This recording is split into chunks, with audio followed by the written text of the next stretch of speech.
Welcome. That was a lame ass high. I know y'all can do better than that.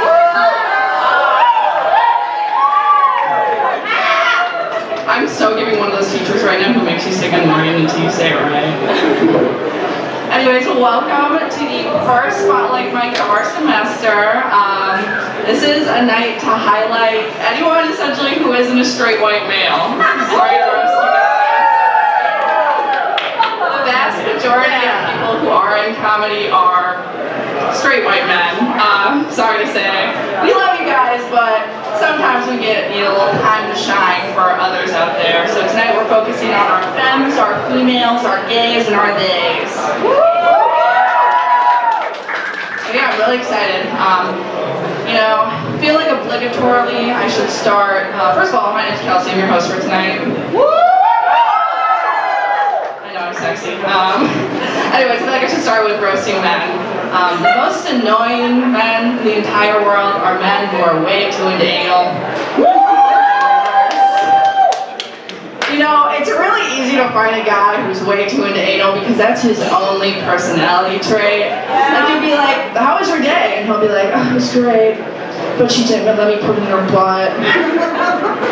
Like, can you have some sort of other personality? Like women who are into butt stuff, they're normal. They can just live their lives and not talk about it. You'll be like, oh, how was your day? Oh, it was great, went outside, went to class, I did anal with my boyfriend, other fun stuff and things. I hate men.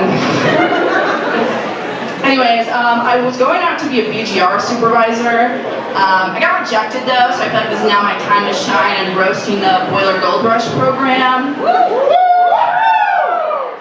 I was a TL over the summer, and when you're a team leader, they make you sign a contract that says that you won't fuck a freshman, which is understandable, It happens a lot, unfortunately. But one thing that I don't understand is why don't they make me sign a contract that says I won't fuck a dad? Like, I had to work check-in, and all these dads are coming through. Fucking Bill, 43, from Massachusetts, 5 kids. I'd be talking to him and be like, what are you doing later? He'd be like moving my kid to Owen, I'd be like, you might see me there. Neon Cactus gets pretty crazy these kind of nights. You can buy me a drink. Where are my mentally ill bitches in the crowd at? Yeah, you're a nope mic. You're fucking mentally ill if you're here. Over the summer I started taking Zoloft. I was really scared. Yeah. Zoloft! Is it Trility? I don't fucking know. I started taking Zoloft. I was really scared because I took an SSRI in high school. I was on Prozac, and it killed my sex drive. I had no motivation to do anything whatsoever. So I was afraid going on Zoloft would do the same thing. Let's have a little heart-to-heart for a second here.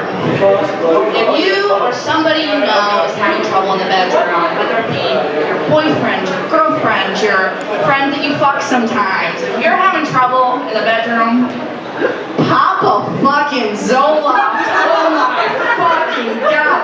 I have the horniness level of a 13-year-old boy who just figured out what porn is. Oh my fucking god. I literally was driving to work. I live in the Chicago area. If you've ever been to Chicago, there's there's speed bumps everywhere. I've been driving to work. I've been driving to work and hit a little speed bump. And I'd be like, ooh. I think I need to pull over now. Having a bit of a rough night. Another interesting thing about being on Zoloft is when my doctor put me on it, she gave me a long list of things that Zoloft is used for. So, obviously things like PTSD, OCD, depression, long list. And at the end, it said premature ejaculation. And I was like, are you assuming this is something I struggle with? Because I definitely don't. But it would help. And she was like, no, sometimes men who struggle with finishing in the bedroom or finishing too soon, they take Zoloft and it helps. Damn, life must be great for men who have erectile dysfunction and are depressed. Oh my god. A fucking cure-all for you. I would love to see commercials for Zoloft the same way that they advertise those male enhancement pills. Are you sad? Thinking about killing yourself? Feeling like there's no hope in the world? And you finish too soon when you go into your girlfriend's pussy? We have the solution for you. It's also got me questioning, has there ever been like a girl who pulls like a fucking Bill Cosby on her boyfriend with her Zoloft pills? She's like, oh, you're finishing a little too soon, buddy. Let me give you something to fix that. I use she, they pronouns. I'm a she, they. We got a she, theys in the house. Love you guys. Being a she, they is really weird. I came up to my parents. I didn't really feel like it was something that I needed to come out as. I mean, it was on my Instagram. They kind of already knew. I came up to my mom, and it's so funny because she tries to be supportive, but the way that she's supportive is like really bad. Like, she'll be talking to my dad about like me going to the store, and she'll be like, "Thems went to the store." Appreciate the adversity, Mom. She's trying. She's trying. All right. Well, that's my time. Had a lot of fun time with you guys. Very excited. Just a quick little spiel. I'm usually one of the only women in this club who does this regularly, so to have 12 non-straight males doing this with me, I am so happy. Give it up for our first comer of the night. We have a newcomer to the stage, Ben Burns.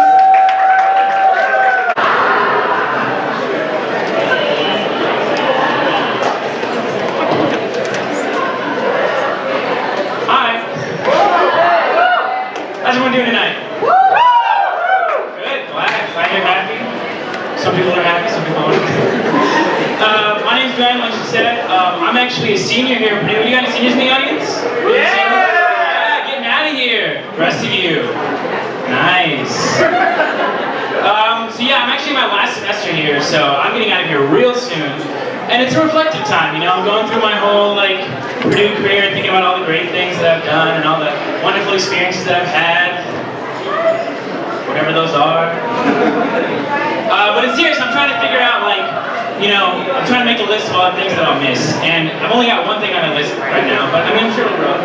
For now, it's just one thing, and it's all of you guys. So, yeah. But not my friends in the audience. Thank you for coming. You don't count for this. I'll see you later. It's all of you strangers. Not because I know you, and actually because I don't know you, because I've been watching you in your daily lives all the time. Moving about, doing your little things, and it's just such a joy in my life to be on a college campus where there's all these awkward experiences that I get to just observe and put in my little basket and walk away. I saw a guy the other day, he was walking down the sidewalk and he was staring right at his phone, just going on his business. It's a tree branch, hits him right in the face. Unfazed. Keeps walking. Second tree branch, hits him in the face again. He moves a little bit to the side, but the third tree branch was also going to hit him right in the face, and that's when he stops for just a second, looked right back at his phone and keeps walking. And I'm there, and there's like 3 other guys who saw this, and we're all trying to not laugh, because we know that this guy's like gonna be super embarrassed, but we just don't know what to do. But anyways, I'm a people watcher. That's my main hobby outside of the classroom. So I just want you to know that if you ever had anything embarrassing on campus, if you waved at your friend and they didn't notice you, if you tripped up the stairs at Kroc or at Walk, I saw it. It was great, thank you for that. Your misery can be someone else's joy, you gotta remember that. If you're ever embarrassed, I'm getting something out of it, and people like me. Do we have any skateboarders out here? Any skateboarders? Raise your hands. Oh yeah, great. Any boosted boarders? Anyone who rides on one of those things? No? Exactly. So I've been here for 4 years, I've been here for 4.5 years, and I've never seen a single person riding a boosted board who doesn't look like my dad. I mean, you stand there, you got the wide stance, a little bit bending the knees, sagging. You're not sure what to do with your arms. You're like cross them, pockets, hang, and just moving with no direction. Just going through life. Where are you headed? I don't know. I have a lot more respect for the people who do skateboards, because there's a lot of embarrassing that happens to skateboarders on campus. If you're a skateboarder, you probably almost lost your skateboard. It goes out into the intersection. You pick it up at the last second. You put it next to you. Look around. No one saw. I saw. I always see. But I'm also a skateboarder, but I'm not foolish enough to do it on campus because I know that me's are out there, and I know that what would happen. No, I do the smart thing, I go out in the middle of the night to an abandoned parking lot and skateboard by myself. And whenever someone comes by, either on a walk or driving, I throw my skateboard in the bushes and pull a joint out of my pocket. Because I'd rather be thought as someone who's smoking weed alone in a parking lot than skateboarding alone in a parking lot. But I love everyone here. I always love seeing people around campus, all the little interactions. But we all need our alone time. You know, we all need our time to be to ourselves. And for me, during the day, we all know where this is heading. It's the bathroom. I mean, the bathroom is the best place to be when you're tired, when you're sad, when you had a terrible teacher who just yelled at you. You just go to the bathroom, sit down, and hang out for as long as you want. Now I do this a lot. It's something that it's like my little meditation time. I pull out my phone, do all the wordles, worldles, yearles, everything. And I was doing that the other day, in the worst case scenario. The door opens, I'm alone in the bathroom, sitting on the stall doing my own business. The door opens, and you hear it. It's heavy breathing. This is a bad sign already.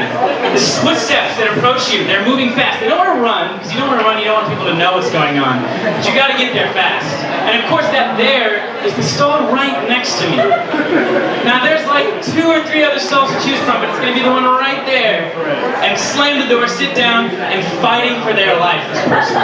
Always just fight. I mean, it's the sounds and the groans, the banging on the wall, and I don't know if I need to call someone or if they need me to do something, or I can like pass them something, or I don't know what I need to do. But I do know that they need to get out of here, because this is my time, this is my personal time, and I just don't need you to be dying next to me in the stall.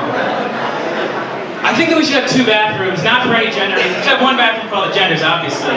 But we should have 2 bathrooms, 1 for emergencies and 1 for just relaxing. I mean, because we need that relaxation time. Like I said, I get my kicks watching people. I love it so much. But I've actually found that recently it started to backfire. Now, no one's noticed me do anything embarrassing, because I've never done anything embarrassing, obviously. But I've started doing things I don't want to. You know, I like turning embarrassment into joy. You know, you trip, I see it, I laugh. It's good. It's a nice little transformation. But I found that recently I can actually take joy away from people by watching them. It's an awful experience. There was this girl who was walking towards me. She had headphones on. She was doing a little dance. It's that little walk dance that you do, where you don't want to be seen that you're dancing, but you have to, you know, you're loving the music, you're having a great time. She's doing this little dance walk. She's coming at me, and I see her, and I notice that she's dancing, and she notices that I notice that she's dancing, and immediately, this becomes this. And she probably doesn't dance for the rest of the day, because I just ruined her day by seeing it, by noticing it, by ruining that little moment. Yeah. The biggest moment that this happened was very recently. I was in one of those isolated parts of campus, which is the best place to see people and the best place to hide. There was a guy coming around the corner, and he looked real sad. He was staring at the ground, real upset. But he saw this big leaf right on the sidewalk. It was this huge, lovely fall leaf. And he knew that this would be the perfect leaf to crunch. So he builds up to it. I mean, he comes in 2 steps, like he's the NBA. He's 2 steps, jumps up, boom, lands right on it. And immediately, his face is full of joy. It's full of happiness. And I'm full of that happiness. I'm watching it. I'm experiencing it. I'm sharing this moment with him. And he sees that I saw him. And he immediately trips and almost falls into the bike rack right there. He looks at himself. I'm still staring at him. I don't know what to do. He looks at me and just bolts off. So I'm just going to end it with that, and I wanted to say that, you know, like I said, I like getting the joy out of the embarrassing moments, but if you're that guy, or if you're the headphone person, and you're just living your life having a good time, and you see a little fucker like me with the stupid hair and the big glasses staring at you, watching you, analyzing everything you do, don't let me ruin it for you. Just live your life. Thanks, everybody. Hi, everybody. How are y'all doing tonight? I'm Nate. I'm a junior here at Purdue University. I love it here so much. No, thank you for asking how I'm doing, everybody. I'm doing great. This is my first time doing stand-ups from nervous. Y'all in the front row last night. I'm sorry if I did that. Any townies in the audience? Yeah? Yeah, I love you guys. How's it feel to be trapped? And never getting out? I'm gonna die here. Oh, yeah. Me too. No, I also grew up here. I grew up in Purdue, Indiana, right south of Indianapolis. I grew up in a small little town, white suburbia. If you look up Indiana on Google, it's actually just a photo of my high school group, which is really interesting, because that's where but I grew up in a small town, and I think it's really tough growing up in a small town, because stuff gets really boring. Like, you grow really accustomed to the things that are kind of horrific. Like, fucking 4 Seasons down the road gets shot up. The out-of-state students are like, oh my god, did you hear about that? I'm like, oh, that's just all Gregory doing his grocery run, don't worry about it. Maybe just don't go there on Mondays and every other Thursday. No, I think it's tough growing up in a small town, and that's not to say, like, the people who move around all their life have it not tough. My roommate actually moved around like 8-10 times in his life, and he comes to me all the time. He's real vulnerable and emotional. I think I just really got fucked up in my college experience, and I think I wasn't popular, and that was really tough. I never had a good college experience, a high school experience. I'll be like, I'll practice my activism. Right, that's really tough. I'm so sorry. But you know what else is tough? I was a freshman class body president of my high school. And one time I was giving a speech on how Michelle Obama fucked up her lunches, y'all know. Yeah. And I started crying because I couldn't eat 4 entire pizzas. And then I had to see those people for the next 4 years every single fucking day. And that was a really cool experience for me. So don't talk to me about how moving around fucked you up. The things I would give to get the fuck out of that high school. No, I also went to before my horrible high school experience off the bat, I went to a Catholic private middle school and elementary school. Oh, Catholic. Love y'all. No, y'all. So sorry. No, I grew up, I went to this Catholic school and I was stuck with the nuns. Y'all know nuns? Yeah, love them, don't we? No, I was stuck with Sister Sexton. Sister Sexton? Do you know how many jobs she could have gotten with that fucking name? Do you know how much money she could have made in a different profession? The things I would give to have that name. No, but I was stuck with Miss Sister Sexton, and she, it was a little bit odd because she made me go to church twice a week. It was a little bit odd. I went Sundays, you know, the normal, and then I went Wednesdays, and Wednesdays were a little bit confusing because nobody else in my class went with me. It was only me, and she made me go down to the front right by the cross, and she made me get down on my knees, put my hands up to the cross. Lord, please lead me from temptation, Hail Mary. And it was a little bit confusing because I didn't quite understand why. It was very recently in my life. And that was a little bit confusing. She must have seen right through my ironclad perfect facade. No, it was definitely an experience. I think something also a little bit difficult about growing up in a small town is you have to, and being gay is you have to really search for people. And there's not a lot of people. I mean, there's the high school kids, that one guy in show choir that they just talk off every guy in a football team, which we all know is a lie.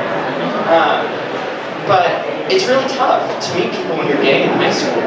I feel like it really pushes people to go to these dating apps, like Tinder, Grindr, you know. But I think it's really tough, and it does push people to these. And I remember the first time that I downloaded Grindr, I was at a family cookout. My dad, right, and my dad was flipping some meat out in the backyard, grilling some. My mom was in the pool chilling, and I was in my room on my phone, and I remember the first dick I ever saw was my friend Jimmy's. Which was definitely an interesting experience when I had to go see him the next day. Very fun. Another weird thing about downloading Grindr was I downloaded it, and the first thing I saw was someone was 15 yards away from me. My house is on an acre of land. I'm pretty sure that an acre of land is 15 yards. What other meat you don't fit? Yeah, that's all I got tonight.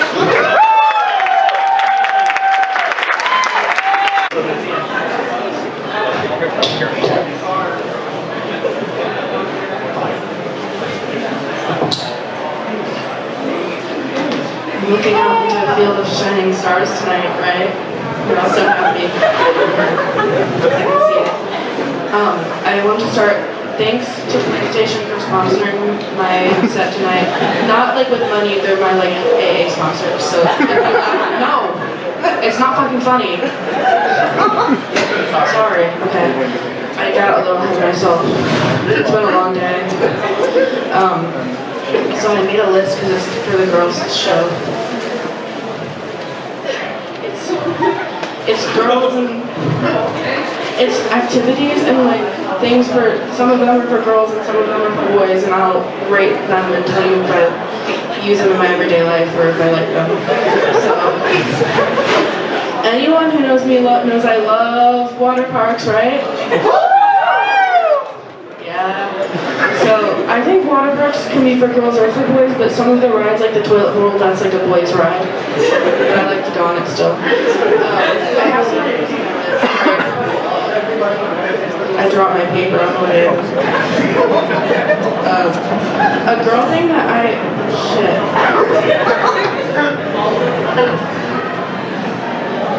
a girl thing that I really like to do is go to Jamba Juice and get a smoothie. I love strawberry banana. I ask them sometimes, you can ask me, because can you get a little protein powder? I love going to the Navy Pier and getting a smoothie from Jamba Juice.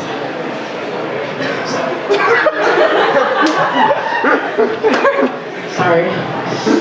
Another girl thing too is the amusement park ride. If you guys know, it's a small world after all. Yeah. I like that because it has dolls and songs. You ride around in the boat, right? Right, guys? Right. And one last girl thing. I'm not the type of girl to wear makeup, really. I let my natural beauty speak for itself most of the time. But I like to put, if you're ever looking for something new to do, it's fun if you put glitter glue on your face in the morning, and then you can you can pretend it's makeup. And then you can peel it off, and it's really fun. It does irritate your skin a little bit. It's why my face is a little red tonight, so. And then more boy things that I like. Ride the Cyclone. I love that ride. I mean, it's a musical and musicals are for girls, holy shit.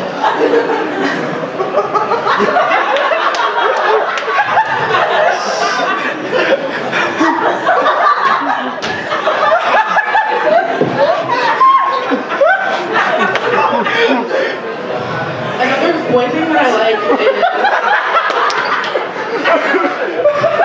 motorcycles, right? And then I had a couple more topics. I think there should be more suds in the shower, because like it's like when you're in the. Can you guys hear me? Okay? Yeah. Oh, sometimes when you're in the shower. And then someone like rings on your doorbell, you know, and you're like, I don't want to get dressed, and so you want to you lather up all the suds, and then you put them on all your private parts, and then you go to the door, and they look right at them, and then you have to be like, oh no, I thought it was my suds were covering, and it's really awkward. And then also another thing that girls love to do. Any guesses? Nails shopping. One thing that girls love to do is have babies. Personally, I'm not ready to have a baby from myself yet, but I do have a cat named Walter. And some people say that when they have like an ugly baby, they don't love it any less for being ugly. That's what my mom always says. Not me, like if you had an ugly baby.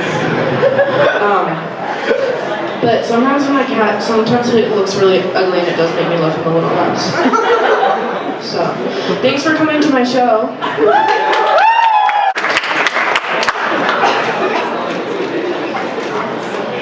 Before I start, I'd just like to say that I think the Zoloft is just a Kelsey thing. Wow! I grew up pretty standard white life, except for one little thing is I was born a twin, which means I have to share everything. Until I was in the 7th grade, and I was like, Mom, I'm tired of seeing my sister naked. Can I have my own room, please? And she said, yeah. So I have to share everything, like a birthday, my mother's womb, my room. Yeah. So I came out pretty normal, you know, just like the average baby. And my sister decided to be a little dramatic, and she got stuck, as I would like to say, which is like, why off yourself now before you've experienced like the American political system and capitalism and shit like that, you know? But if she was here, she would make sure that y'all know that just because I said that she's stuck, she wanted y'all to make sure that you know that I took a fat piss on the doctor. Alright? Alright.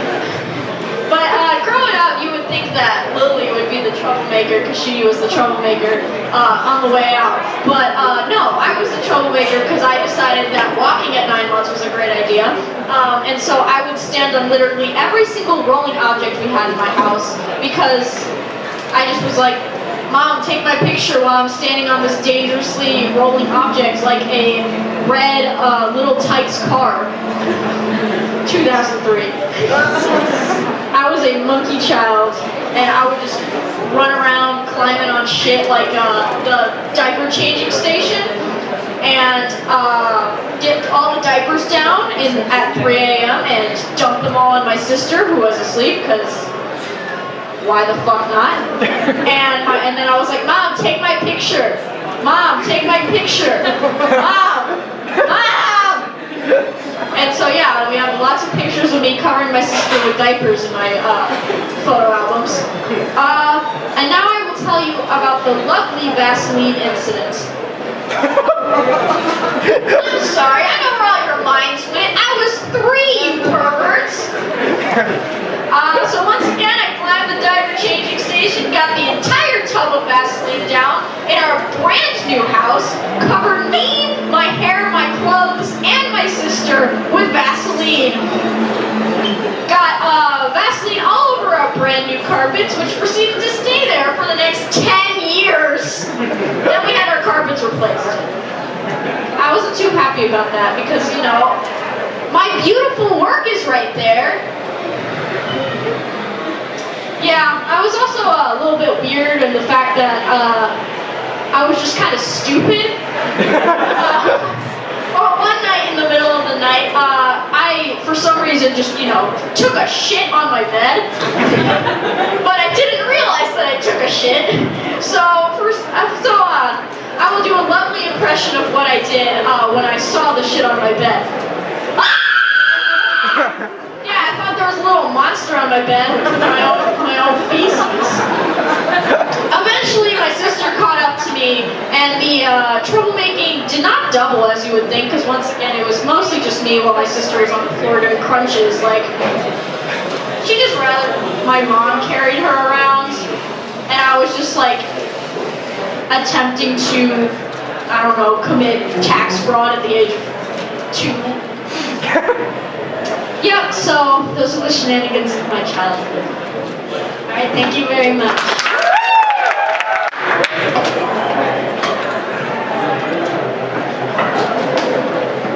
The hell I sit all the way back there for? Super embarrassing coming up here. So, how about those dating apps, huh? I know it's pretty much the only thing I ever talk about during my sets, but it's literally the only funny thing that has ever happened to me ever. So, I was on Hinge the other day, and I hadn't been on it for a while, and I decided to check to see who had liked my photos, or liked my polls, or liked anything about me in general, which is very difficult, and I like to applaud anyone who dare try. And I checked, and the first guy that came up, he left a comment on one of my pictures, and it was honestly nothing too spectacular. It was just me in an orange dress, like just standing there. And the thing he captioned was one of the weirdest things I've ever seen. Literally the only thing he put was 3.72. Excuse me, what the fuck does that mean? Are you rating me out of 10? That's a bad idea, because then I'm going to clap back. Or are you giving me expectations on what I can experience below the waistband? Are you just setting me up for disappointment here, or are you just trying to be honest with me? Honestly, dating apps aren't like a super great thing for me. I prefer to have sex the old-fashioned way, in the Target parking lot. That's actually how I lost my virginity, in the Target parking lot, because nothing gets me going more than overpriced coffee mugs and gentrification. Yeah, babe, take me over to Target, all right? I want you to buy me that bag of coffee grounds. That really gets me going. I have no idea why I decided that was the perfect place to do it. But honestly, I was a senior in high school, and I was really just desperate to feel something before I sold my life to the college hellscape. Speaking of college hellscape, I'm changing my major now. Yeah, I kind of saw it coming a mile away, and yet I was still ignorant about the entire thing. I was like, yeah, being a pre-pharmacy major is going to do great things for me. Like, I didn't get a C in pre-calculus and then freak out about it. Honestly, I celebrated getting a D on that final. I was like, oh, fuck yeah, I didn't completely bomb this. It was great, because I had the sweetest pre-calculus teacher. His name was Mr. Schaefer, and he was like this really nice old guy whose son was also my econ teacher. And he was really great because he gave no shits about anybody in particular. Not even his son. He would come in during my econ classes and literally just smack him in the back of the head. Which I guess is a normal family thing in northern Indiana, because my family does it too. I do that to my twin sister, I do that to my stepdad on occasion, but then I usually get slammed into the wall because he has at least a foot on me. This is completely unrelated, but did you know there's a hole in my bedroom door? Yeah, that was from a completely separate incident. Where I was put under anesthesia for the first time in my life. I was 12 at the time, and I needed to get braces, but two of my teeth literally just weren't going to come out. So they're like, you know what, we're going to pull these out for you. And I'm like, okay, since I wasn't the one paying for it. So I went there, and they decided to put me under laughing gas. Yeah, well, apparently I have a bit of a resistance to that. I didn't know that until I woke up halfway through the procedure, and then they immediately yanked out one of my canines. Yeah, through all the blood and the gargling, maybe they can make out a scream or two. The only good thing about that is that I got the rest of the day off of school. So that was awesome. I couldn't even eat the Jell-O that I had just haphazardly made. Then it got really emotional and punched a hole through my bedroom door for no reason. It's always really funny looking back on the stupid shit you do as a kid. Because, like, honestly, I just had no idea what I was even thinking at any point in particular.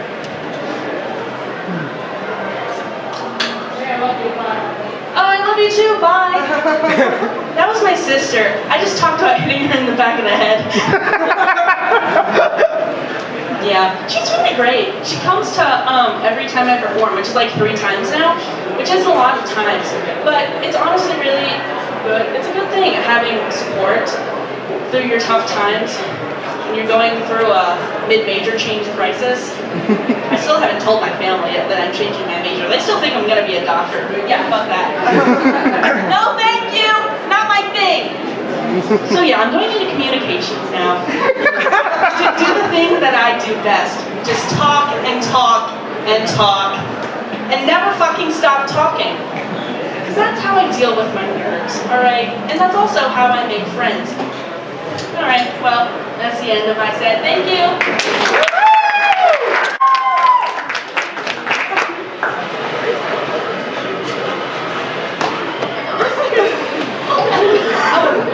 I was told to come up here and weep for 5 minutes. But I don't do that for free anymore. So, sorry, Casey. I'm really sorry. Kelsey did get a free show yesterday. Just know that I will be Venmo requesting you. Oh, yeah. That wasn't free. Okay, so I'm Maddie. I'm a nursing major. I wipe ass. My hobbies. I've learned. No, but being a nursing major has made me question whether or not I was a bitch in high school. Looking around at all of my peers in my classes, I'm kind of like, what? No, but I do get called a bitch in the psych ward, so who knows? Maybe they're right. Just because they have schizophrenia does not mean that they're a bad judge of character, right? Who knows? Yeah, so nursing's great. Really good time. One of my very first clinical experiences, like when you go through nursing school, the first thing you do is geriatrics. So it's like old people. Really fun. The very first clinical I had, I started off really bad. I had nail polish on. Oh no. No, but seriously, you can actually get failed out of class for having nail polish on. So I had nail polish on my fingers, and I was able to chip it off though before I got to the old people taking care of them. So I didn't get clinical fail. No, but that was terrifying. And to follow that was my very first ever shower of an old man. It was so exciting. Because it was my first shower, my instructor had to be in there with us. So just imagine you're an old man. Just imagine you're an old man, and it's just like your run-of-the-mill, like Monday, and you have like 5 people come into the shower room with you, and you're like naked sitting in the chair. Like that sounds terrifying.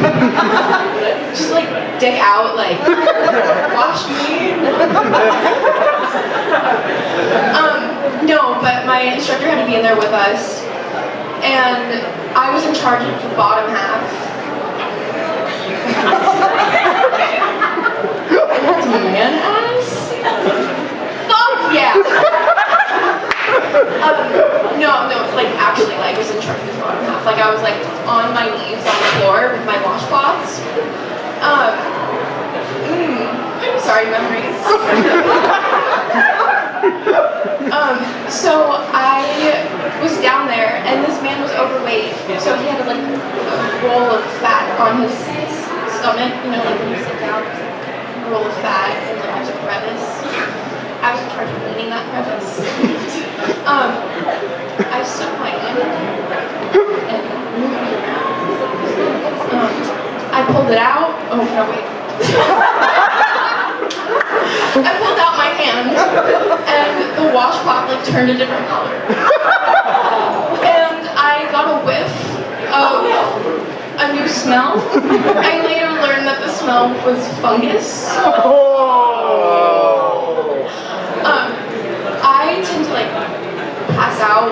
Well, I've passed out before, but I was having like blood pressure issues over the summer. So when I smell this new smell, well, I'm in my full scrubs, like scrub jacket, long sleeve, my scrub top, with my pants, and I'm in a shower room, and it's like hot and steamy. So I had to step out because like the temperature and like the new smell caused me to like just pass out. And so I had to lay my body on the cafeteria floor. But then, to make the day even better, I was answering call lights. So it's when like this is in the nursing home, by the way. Right, cool. I was answering call lights, so I would have to go to a room whenever an old person needed help. So this one lady like pressed on her call light, and so me and my partner, thank God we had partners. Not that she was helpful in the scenario, but we went to this lady's room, and she's like, my stomach hurts really bad, like I need to go to the restroom. And part of what we do is we help like old people go to the restroom, and then wipe them. And so she was on oxygen, so she had like one little nasal cannula, but she took it off because she didn't want to like bring her oxygen to the bathroom because that wouldn't have been fun. And so she sat down and she just like let one rip, like she just like. And I was like, I hadn't even left the room yet. I'm like, I'm gonna give you, no, she just went ahead, just went. And it did not smell good. And so my partner started gagging. I looked down, and this woman, this poor woman, she had shit before she sat down.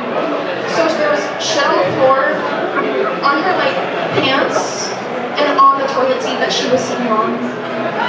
And I was like, oh great. And I asked my partner to go get more towels. But she started gagging to the point where like she couldn't help me. So I knew I had to do this all by myself. Oh my god, that poor woman. But she was like deep breathing, and it hadn't clicked in my brain that she needed oxygen. So I was like, oh, is it a tough one?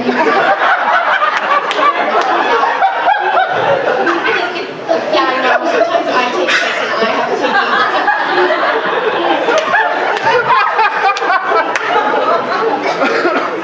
It didn't click until later that like she was like couldn't breathe. So she's like, yeah, me too, girl. And so then I had to like help her up. She also walked with a walker, so she wasn't steady when she stood up. And so I was like pulling her up while also wiping her, like full crevice, because the coochie goes straight to the butt. And so I was like getting under there, like really shoving my hand underneath there and getting, yeah. That took 7 washcloths. Yeah. That was my first experience.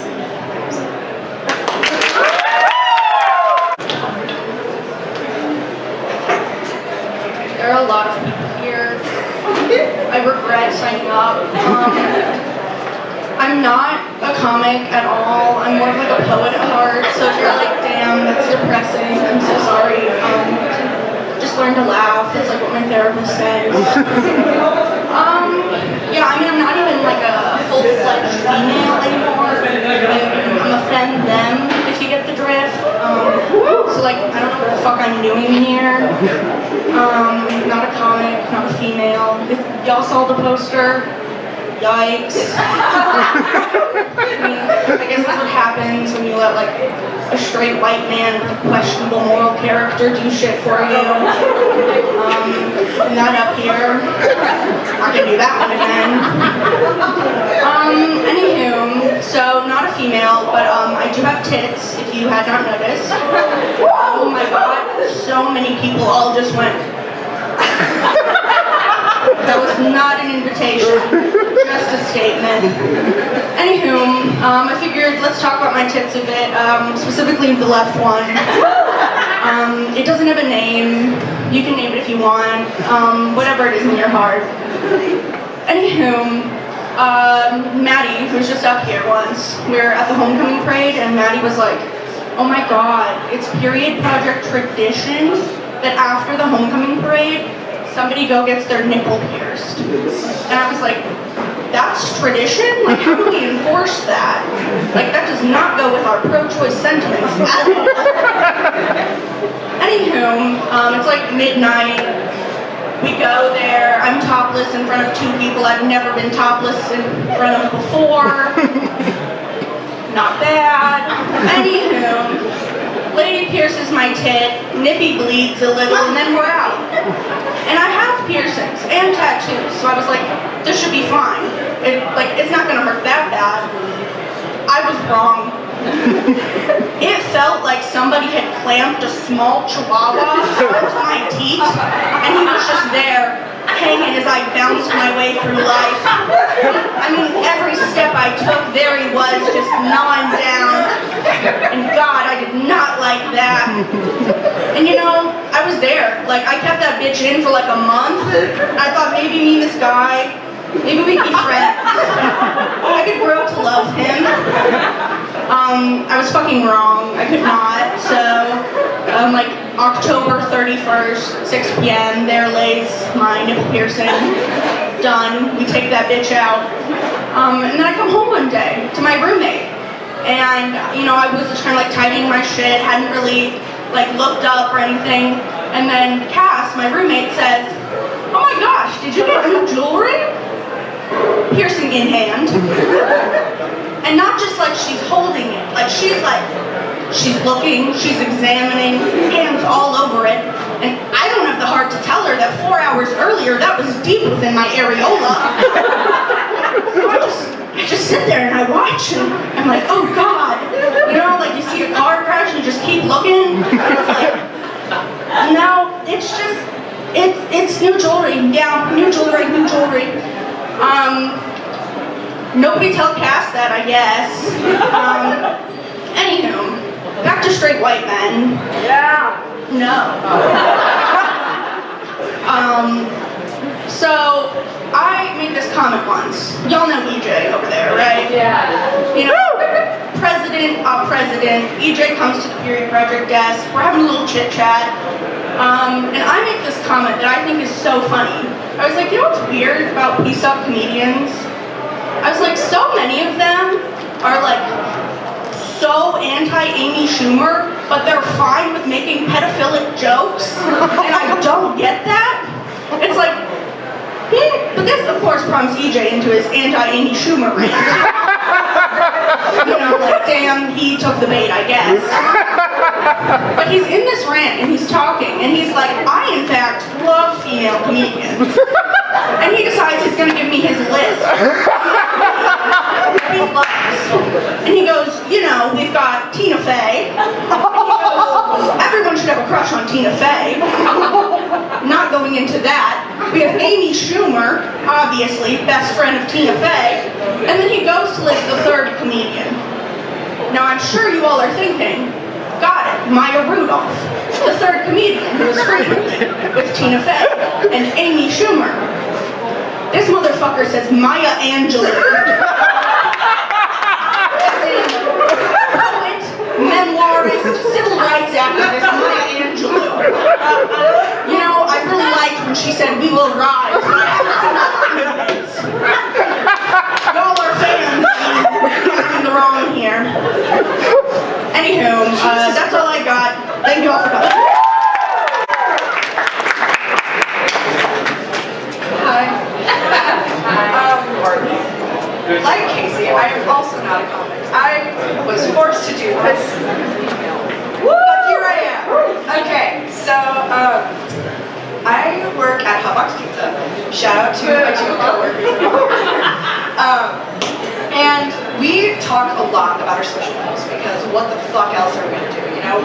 Sit there and do our jobs? Absolutely the fuck not. So we're talking one day and we get onto the subject of like, you know, like bad dates we've been on. And it triggered in my mind the first date I've ever been on. Has anybody ever been on a bad date? Woo! Yeah, mine's worse. I can guarantee that. So this was my freshman year of high school. Poor little Amelia was really sad. I really wanted attention. Well, yeehaw. And this guy named Michael developed a little crush on me. That was my first mistake. The fact that his name was fucking Michael. Like, sorry if there are any Michaels out there, but change your fucking name. I'm sorry to tell you that. But I get wind that he has a little crush on me, and we start talking. So I'm like, why the fuck not? And within like 3 days, he's talking about how I filled the hole in his heart. And yeah. Oh, yeah, it's pretty fucking bad. Yeah, he's like, yeah, you make me so happy. You really filled the hole that was once in my heart, and stuff like that. And I was like, dog, I barely know how to spell your last name. Okay? Like, how many E's are in your fucking name? And he's talking about, like, I love you. And he's talking about, like, yeah, like, I can't wait. We're gonna go on so many dates for the years to come. I'm like, homie, I don't even know if we're gonna go on a first date. Because I already know that I don't like this guy, right? But I'm a nice person, I like to think, at least sometimes. And I went on the date anyway, because he seemed really excited about it, and my mom also made me, so I had to go. And we go to this little local Mexican place called Don Julio's, and I ordered a quesadilla. He made fun of me for ordering a quesadilla, which wasn't really fun. Like, it's a tortilla with cheese on it, dog. Can you just let me like what I like? And he got like a fucking taco, which was even worse. Like, that's what other basic thing can you order? A quesadilla or a taco? Whatever. Anyway, it's fine. So then, we're talking at Don Julio's, and we're like, okay. I asked him what else we're gonna go to, and he said he was gonna plan the entire thing. And he was like, oh, well, there's this church service that my family's at that I really want to take you to. And I'm like, oh, no. But I already told my mom, I'd be like, I'll go to the game, I'll do what he wants. I fucking am, I'm sorry. So I skip on over to this little fucking church service. Little did I know, it's Good Friday. And if you're not familiar with what Good Friday is, it's where Christians reflect on the sacrifice that Christ himself made when he was pinned up to that cross, you know?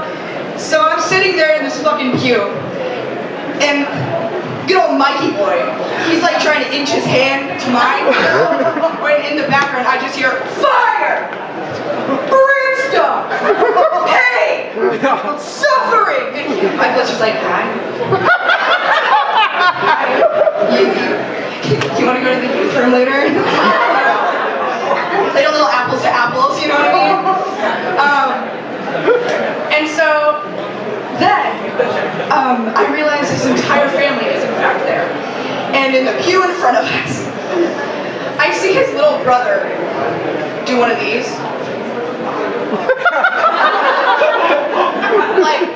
And we make fucking eye contact. I'm like, still attached, yes. Okay.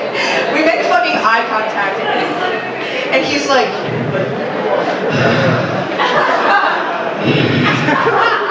like trying to see if like we're gonna make out in the pew or something while like the fucking pastor's going, fire! Brimstone, you know? And the funny thing is, like the date did not go well, obviously. Like, it just didn't go well.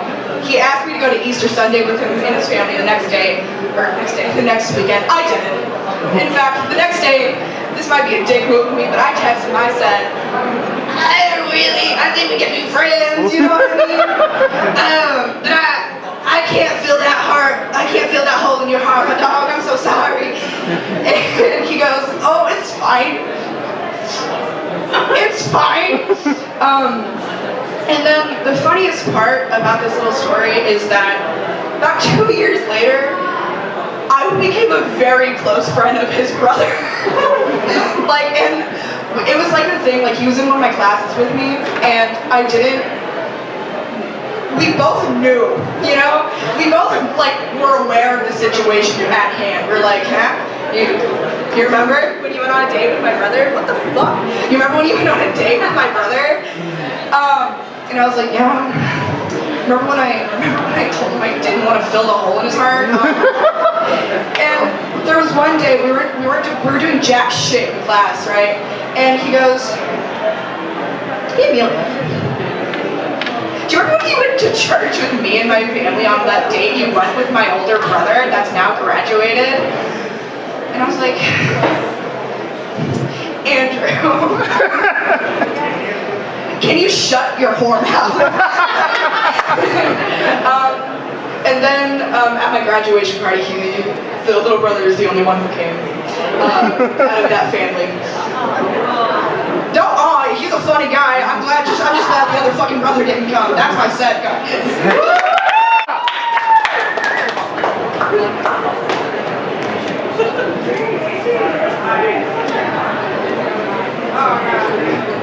I told myself I wouldn't fiddle with it, and now that's going to happen. Hi, my name's Nico. My hobbies include crying and getting so high I get scared. I'm a bit quirky, if you can't tell, but I'm not quirky in like the weird best friend, like sidekick way, or like not in the manic pixie dream girl way, because I'm not a fucking girl. I'm quirky in the way that when I like you, I want to wear your skin. I gotta keep a little warm. It's fun that this is a ladies' mic and they still let me perform even though I'm not a lady. A friend once said, I'm not a king or a queen, I'm more like a jester. And I think the fun hack is it also like keeps my brain in check. I do just have a list of slutty male characteristics since we're bagging on men so often right now. I've got my list of slutty things that a man can do. So if you are a man and maybe you aren't sure if you're a slut or not, this will help you. Or if you're talking to a man and we want to know if he's a slut, here you go. If he has leg tattoos, that's a slutty man. If he wears those little circle glasses, that man's a slut. Alright? He has a shaved chest, that man fucks. Alright?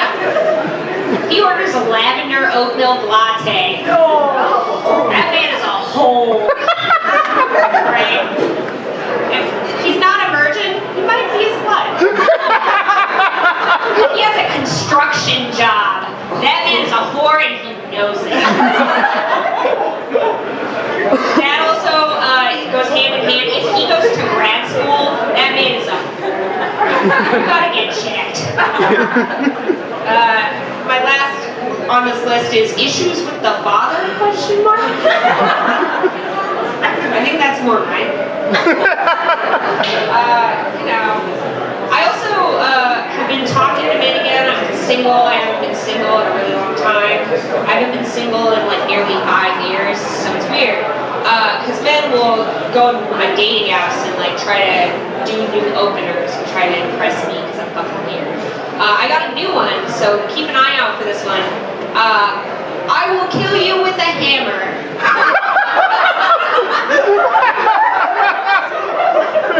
That's a fun one I got. I put on Hinge that it's my desire to be the best smelling person in any room at any given time, and that was the response I got. I guess I'm a construction worker. Slut. I apparently look like I do a lot of drugs. I don't actually, but I've been offered heroin multiple times. The first time I was offered heroin, I was in art school, because like obviously, right? I transferred here from art school. It was my freshman year. I went to a party, and there was a girl who was tall and had a shaved head. And so obviously I was going to try to impress her in any way I could. Because anytime there's a tall woman with a shaved head, I'm like, do you want to be my but in like a sexy way, not in a weird way. But like, later at the party, she comes up to me and she goes, hey, do you want to buy some dope? And I was like, oh, you mean like weed? And she was like, no. And I was like, oh shit. No, I don't. And she goes, oh, do you know anyone who would? And I was like, fuck, this heroin's really burning a hole in your fucking pocket right now. Yeah, no problem. But, I've kind of gotten my life together. I have like a real adult job. I'm old, alright, I'm 25. I got a letter from my job that I should set up a 401k. And my mom reads my mail. Like, she comes over to my apartment and reads all my mail, because I'm not reading that shit. And she's an accountant, and she was like, oh, you should do this. It'll be good for when you retire. And the letter said I'm going to retire in 2060. And I was like, fuck, you think I'm going to live that long? I have zero intention of living past, like, 26. It's coming up fast. Alright? But then I started thinking about all the things I can do with $401,000. Like, that's what it is, right? I'm so excited about it if it wasn't. So I've got a list here of things that you can do with $401,000. I like some lists. You can buy 400,000 Costco hot dogs. You can neuter 1,604 cats. You can buy 4,092 pairs of platform shoes. You can finally be over 5 feet tall. You can also buy 3,208 grams of heroin. So does anybody want to buy some heroin? Alright guys, that's my time.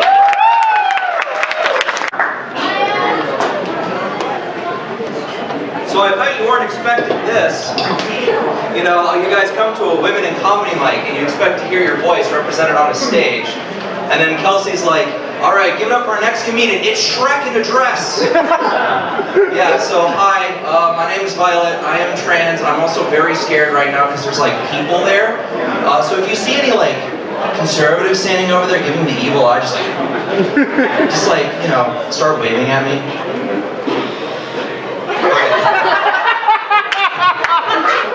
Alright, that guy's cool.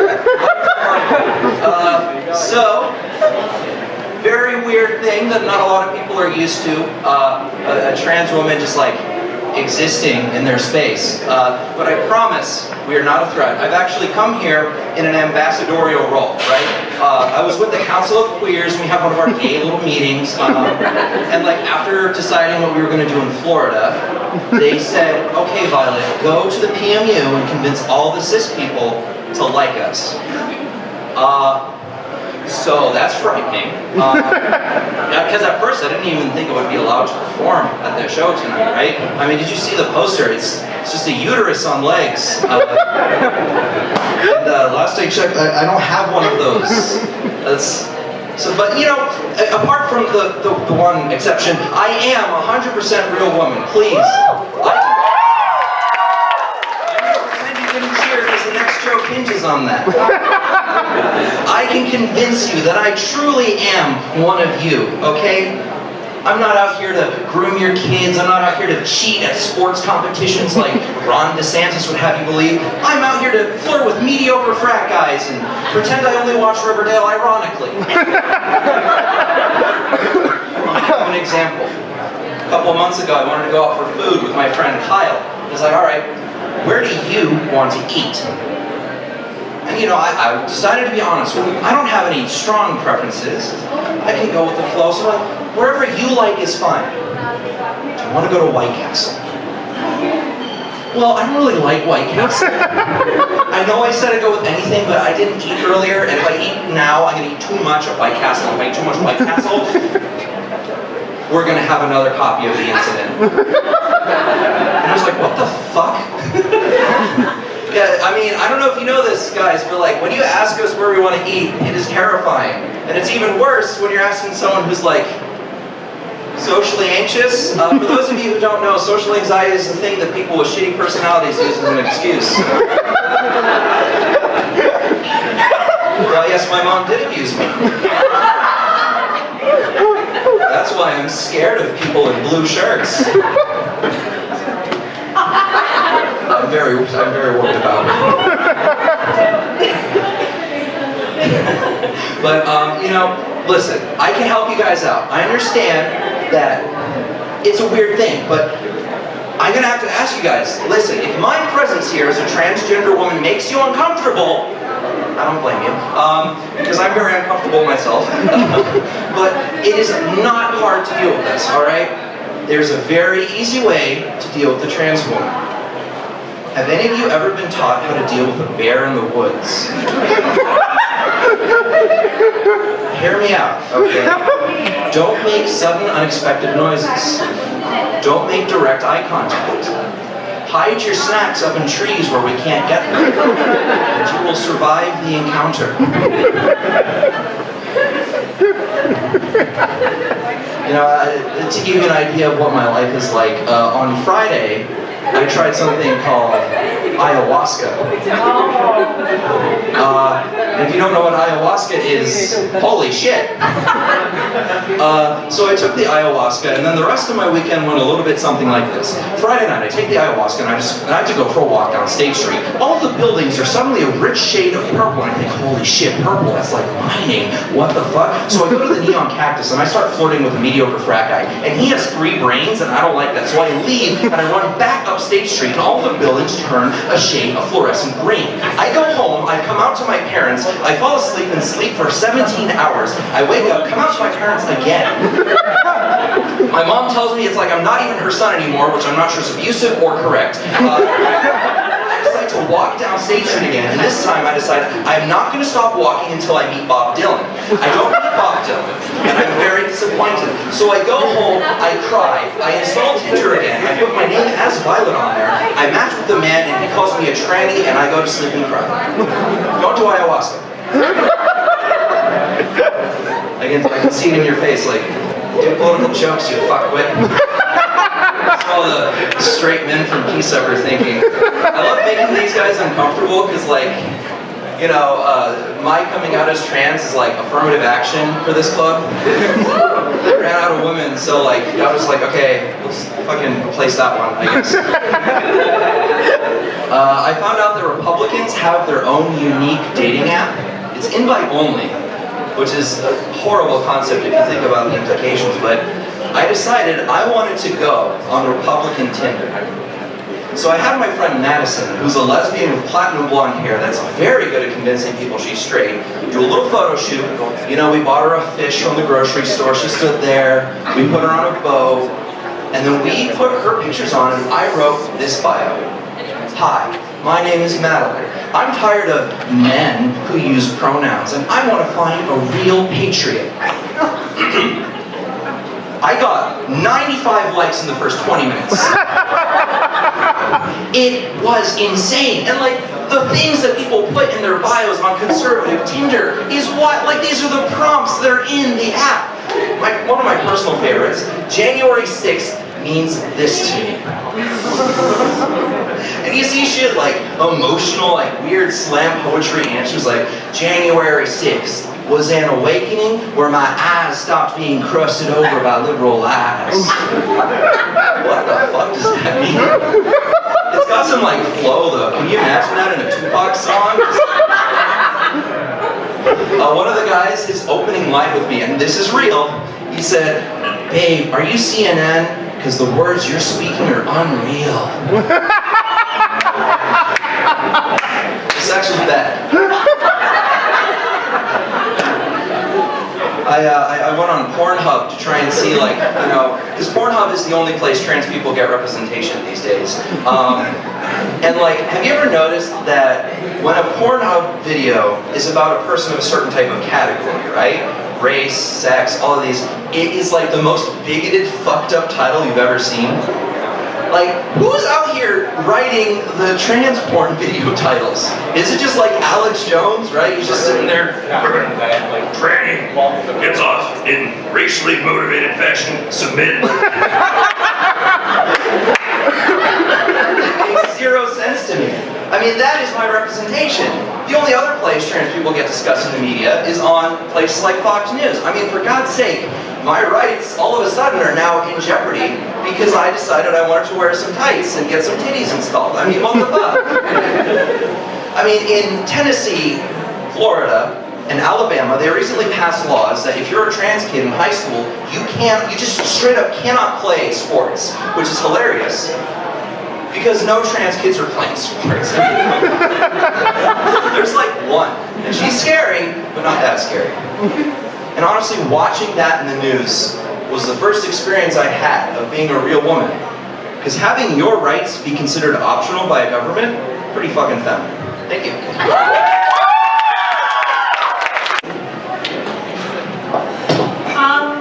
First of all, I'd like to be quite honest with you guys. I went last because I thought you would all have left by now.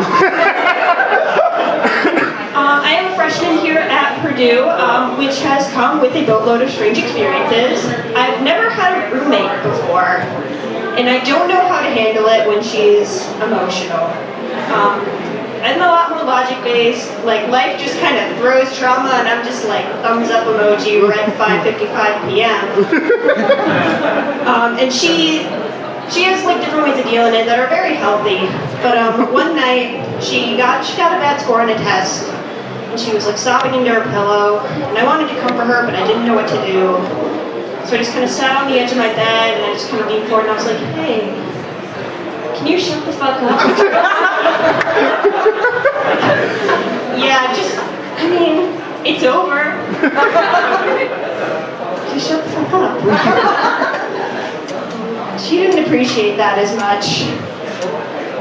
But, not just being like roommate, also like dating for the first time. I didn't do much in high school, but you guys are all here, Hinge, Snapchat, Republican dating sites. I'm out here on the Purdue 2026 Snap story.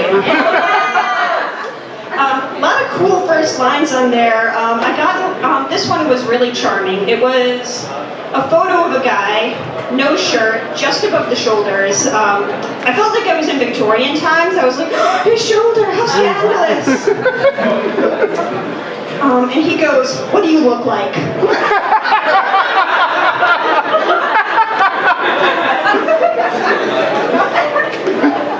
And I was like, horny. He's like, why? I was like, ah! And so, I'm like, why do you ask that? Like, why do guys keep needing to know? And one guy, and this is true, he sends me back and he goes, because I need to make sure that you aren't a kidnapper. And I'm like, keep that kinky shit to yourself.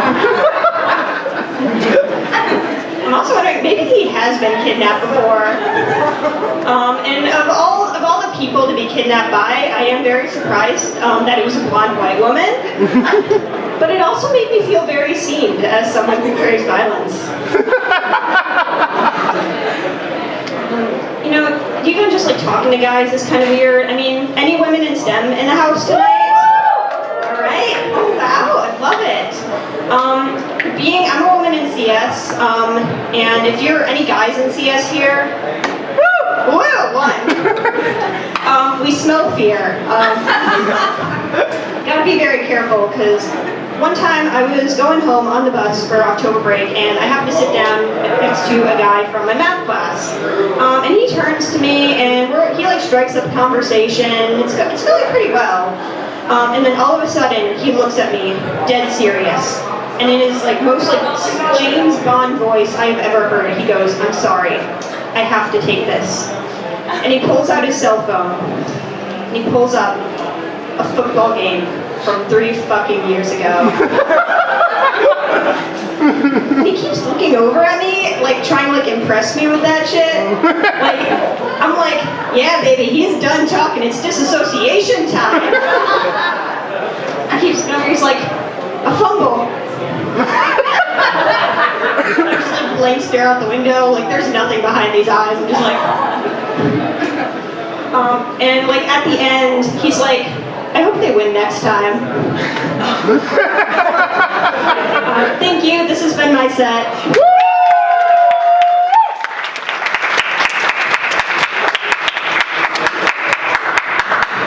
Alright everybody, thank you so much for coming out tonight. It has been an honor being your host. Again, I have been a woman in comedy for a while now. Usually at these mics we get 15 people. We're lucky if 1 or 2 are women or, theys or gays. And to have a night where we have 12 consecutive lovely people in a row who came out here and put it all out on the stage makes me so happy. We have been Purdue Stand-Up Comedy. Follow us on Instagram at PSUCC. Again, this was in collaboration with the Purdue Period Project. Follow us on Instagram. We have our meetings usually like every other Thursday. We have elections coming up. We'll have ice cream served. Really fun. But yeah, thank you guys so much for coming. Tonight is about come in all shapes and sizes. I thought that was going to be more cheesy, but it wasn't. Wow.